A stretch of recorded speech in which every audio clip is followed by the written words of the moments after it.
One of the positions I really struggle to evaluate every year is the wide receiver position.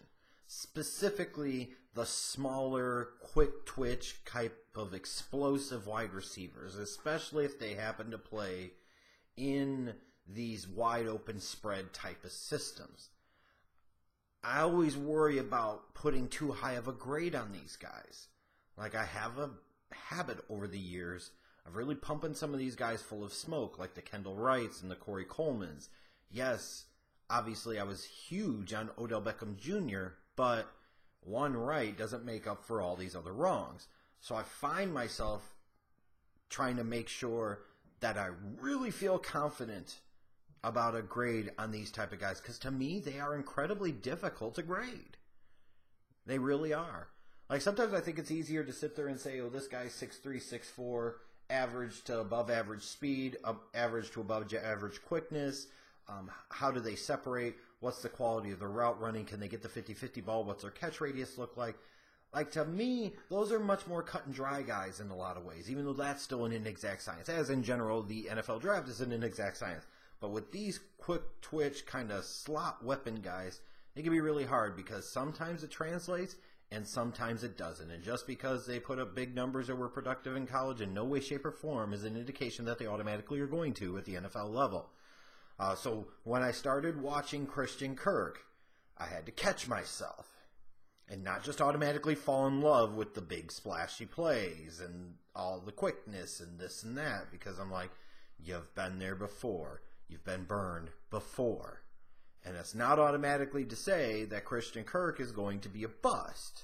I'm not saying that at all. And nor does my grade ultimately reflect that reality. But I am a little more hesitant than I might have been a couple of years ago to, as Bill Parcells said, put the anointing oil on him. So what do I look at with Christian Kirk, and what do I see that I like and I don't like? What I like: he's extremely quick, twitchy, explosive athlete who can get up to top speed very quickly. He's not a true burner, but he's got decent enough speed to be a vertical threat. But the real name to his game to me is his short area burst, his quickness, his explosiveness off the ball, his ability to get up to that top speed very quickly. That is definitely a trait that I always feel like can translate very well to the NFL level. He's got massive upside as a returner. He had 7 career return touchdowns. So you look at a guy like this and you say, even if it takes him a while to adjust to playing wide receiver full-time at the NFL level, you feel like he could come in day one as a rookie and contribute to your team as kickoff returner, punt returner, a gadget type of guy. And he most certainly can. He showed that big play ability as a return guy in college. That does sometimes translate to the NFL. For being a smaller guy, he was able to answer the bell, have that ability of availability. He didn't miss a game in his 3 seasons. So you didn't have to worry about major injuries with him. You didn't have to worry about a lot of times whether he was going to play or whether he wasn't. You knew he was going to be there each and every single week. As it's not surprising, with his quickness, with his burst, his ability to get up to top speed quickly, not only is it reflected in his return abilities, it's also reflected in his ability to get yards after the catch. He is an electric guy in a way, to me, in the open field after the catch. He's a guy that can make people miss and extend plays. I don't know if he's going to run through a ton of people, mind you, at his size, but he can make some things happen. He can take the 6-yard play and make it 10. He can take that slant and potentially turn it into a 20 or 25-yard play. And you like those types of guys, the guys that could take very little and make a whole lot more out of it. There's also been a lot out there in terms of when you read about him that he's thought of as a very mature guy that's confident in his abilities, good team leader with a really, really good work ethic. And those traits, again, tend to translate to the NFL. They always, every single time, because guys can get caught up in the money and the bullshit that comes along with being a celebrity and a pro athlete. But generally, if they're like this when they're younger, they tend to be like this when they're older, when this is their craft, this is their profession, it's what they do to make a living. They tend to take it very, very seriously. So a lot of good things about him. Here's what concerns me. The lack of size as a wide receiver. It's 5'10", 5'10 and a half, 200 pounds. He's got decent bulk on his frame for his height, but he's not a tall, long guy. So it can limit whether or not he's going to be able to play outside against some of the bigger physical press corners in the NFL. Not the most expansive route tree. Frankly, a lot of times at Texas A&M, he just was able to get by on initial short area quickness. He didn't have to run a ton of variety of routes. He's going to need to run more of them in the NFL because a lot of those guys that defend in the slot, they can move and they can defend. So he's got to figure out other ways to get open.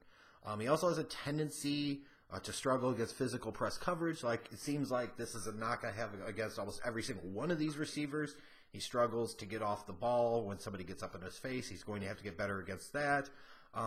He also tends to make a lot of catches with his body.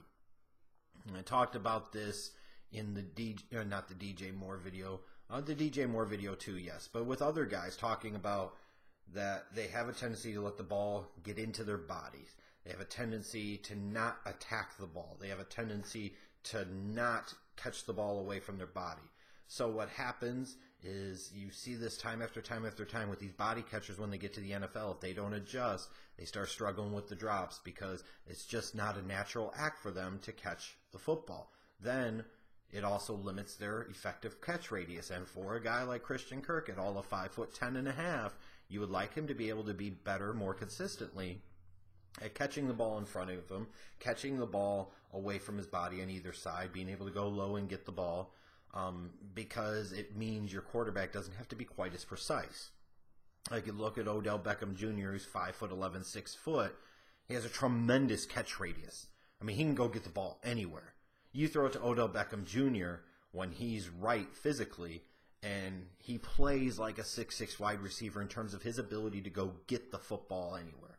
I mean, he's explosive. He's got great vertical ability, uses his body well.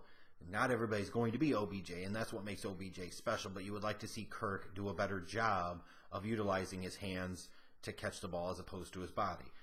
That lack of big catch radius, as I mentioned, means those throws will largely have to be on target, which can limit when you might be able to go to a guy like him. Now, playing in the slot, it might not be as important because you might not throw that guy as many jump balls, but you're going to want to lead him. Sometimes you're going to want to have to throw it low. You're going to want to have to throw it high and away. You're going to want to throw it high and behind, low and behind, depending on the situation. He's got to be able to make those catches. And he didn't consistently demonstrate that ability to me at Texas A&M. When I look at Christian Kirk at the entirety of the prospect, here was a guy coming into 2017. You saw plenty of mock drafts that had him as a first-round talent. And then as the season went along, frankly, I felt like he just kind of got lost in the shuffle. You know, at the end of the Kevin Sumlin era there, you obviously had bad things happen in the season, such as that epic choke job against Josh Rosen in UCLA. It felt like Christian Kirk just kind of got cast aside a little bit and forgotten. And that's a shame because he's a twitchy athlete who can make big plays in the slot, and he's a guy that could come in and contribute day one as a return guy in the NFL.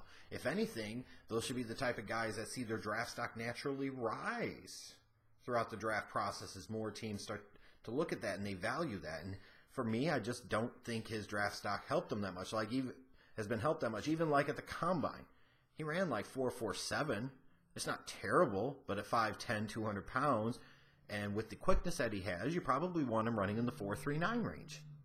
4.47 is plenty fast enough in terms of vertical speed, especially with that quickness, because he can get up to top speed very quickly, but it could limit his upside. And it's just another thing you say, he's not as big as you would like, he's not as fast as you would like, he's not as good catching the football as you would like, he's not the accomplished route runner you would like. So you could start to focus on a lot of the things that Christian Kirk doesn't do well as opposed to the things that he can bring to the table that he does do well.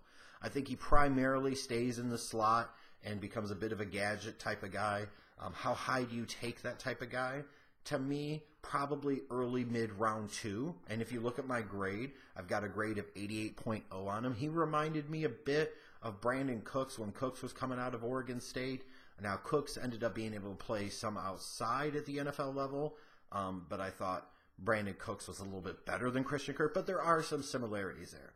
I like Christian Kirk. I think he's a top 5 type of receiver talent in this draft class. Maybe that's more of an indication of the lack of true star power in this wide receiver class, but I do feel like he's kind of gone under the radar a little bit compared to some other guys that I feel like are lesser NFL prospects, and I just really don't get it.